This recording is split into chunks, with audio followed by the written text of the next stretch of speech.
Afternoon and welcome to SuperScreen News at 12. I am Olamide Onka. President Muhammadu Buhari says Boko Haram is no longer a serious fighting force. The president, who was represented by Vice President Yemi Osinbajo at the opening of the 8th National Security Seminar 2018, said the terrorists, whom he described as faceless, were capable of doing anything to continue to get media attention. Despite the ugly incident witnessed recently in Dabchi, Yobe State, and Iran in Borno State, the president said there should be no room for self-pity or frustration on the part of the government. According to him, the Dabchi and Iran incidents should rekindle the determination of the government and the armed forces to permanently subdue terrorism in the country. Some groups, including the People's Democratic Party, PDP, Committee for the Defense of Human Rights, National Council of TV Youths, and Afenifere, has condemned President Muhammadu Buhari over a statement of the killings in the country during his visit to Taraba State on Monday.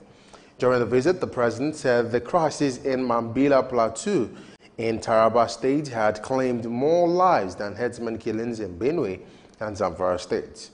In reaction, President Buhari's statement, National Publicity Secretary of the People's Democratic Party, Kola Ologbondiyan, expressed disbelief at the president's dismissal of public criticism over his delay in visiting the troubled areas. A former Nigerian ambassador to the Republic of Cameroon and secretary to the Taraba state government, Emmanuel Njiwa, also said the visit of the president was good, but must be backed with action, urging the president to disarm the herdsmen moving about with guns and terrorizing people.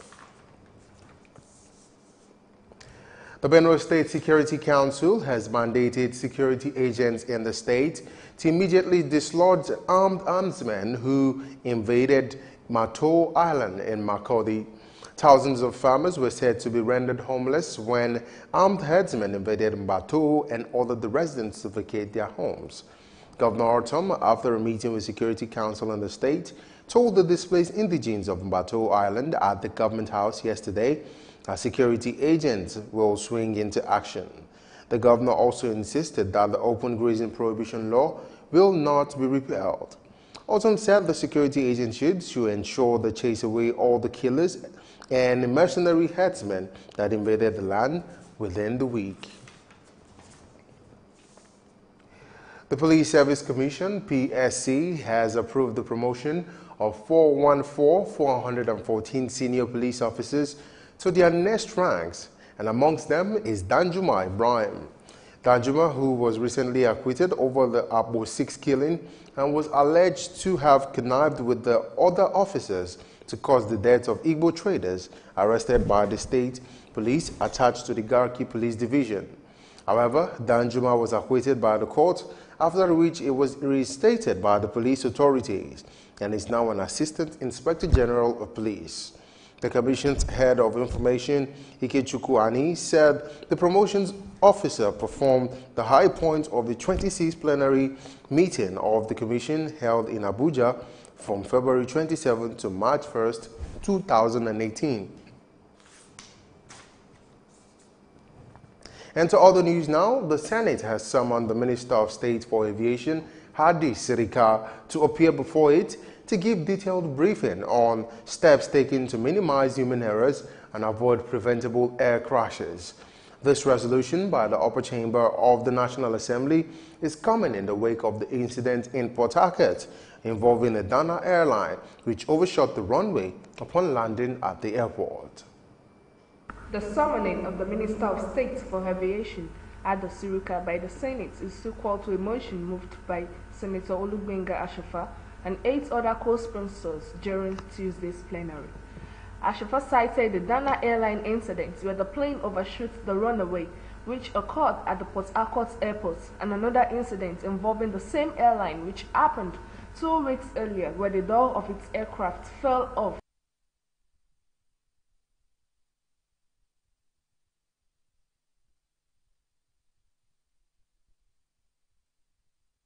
Of Nigeria, MAN, has appealed to the Lagos State government to reverse its current increment in the recently enacted land use charge. In a response, Lagos State Governor Akinwumi Ambode said he's ready to dialogue with the organized private sector on the LUC with a view to arriving at a compromise. You will recall that the coalition of real estate investors and surveyors in Lagos State has revealed through analyses of the LUCL 2018 that owners and occupiers are expected to pay a token percentage of 0.076% of the value of the accessed property. Lagos State explained that the recent increase in the land use charge would provide more resources to the state to provide social services and infrastructure to the benefit of the general public. And a report says 8 companies which got 4.478 billion naira to supply 104 Unity Colleges science kits has disappeared with the cash. The Universal Basic Education Commission, UBEC, has written to Economic and Financial Crimes Commission, EFCC, to admit that the kits were not supplied. The anti-graft agency is probing top UBEC officials for alleged diversions of a huge chunk of 20 billion naira voted for contracts. One of the contracts is the supply of science and technological equipment and books. An EFCC official who spoke in confidence said it was discovered that most of the contracts awarded, at least 7 of these 8 companies were not bidded for. Apart from UBEC, other detectives invited the principals of the 104 schools and their store officers to give accounts of the quantity of the items supplied. The Association of Community Pharmacists of Nigeria, ACPN, says unrestricted access to medicines through open drug and inadequate regulatory of enforcement markets has remained the root cause of drug abuse in the society. The pharmacists noted the incessant postponement by federal government of the closure of open marketplaces and full implementation of the National Drug Distribution Guidelines will further aggravate the situation. Speaking during the 2018 annual general meeting of the association, Chairman of the Association of Community Pharmacists of Nigeria, Lagos State Branch, Abiola Paul Ozier, urged the federal government to keep to the December 2018 deadline for closing all open drug markets in the country. You're still watching SuperScreen News at 12. We'll take a break now, and when we return, we'll take some news from the business world. Stay with us. Before they come, they're supposed to, give us some information, notice, at least maybe a week or so. There was nothing like that. Hunger is everywhere in Nigeria. People are dying every day, but Nigeria government are keeping quiet. Housemen are killing people. Why? It's not what we expected because of these old men that are leading us, and you people know, you are aware that these people are not the right people to lead us. These kind of people that are leading us here are people of black mind. They just care about themselves and their family. You are affecting my village. Let me use if I call it useless, I'm not to mistake. The other place where they build a shop, call it plaza. Say each shop got 4 million naira. So I don't have the money, so I have to leave. If you plan to get a tribal mark, it takes a lot of pain, but after some time, you enjoy it. No, we experience hold up now during the construction time. Then after some time, we start enjoying it. The way they are doing the construction is too slow. It's too slow. The construction is too slow. They should stop the construction and make sure people go into their businesses and do their businesses.